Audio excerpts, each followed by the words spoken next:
So I want to show you how I automate turning on and on my seed starting lights. I've talked about my seed starting lights in previous videos, you can check those out. But what I do is I get a smart plug that connects wirelessly to the internet. So this is just from Amazon. The brand doesn't really matter, whatever you get. But this will connect to your wireless internet, and then you can, from your phone, program it to come on and off at certain times. So I set this to turn off at 11 p.m. at night, and I set it to turn on at 7 a.m. in the morning. And that's about 16 hours on and 8 hours off.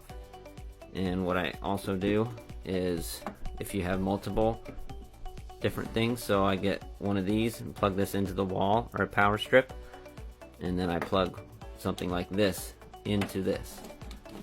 And it's hard to do it with one hand, but plug this into that, and then I can control 3 different things wirelessly on a schedule.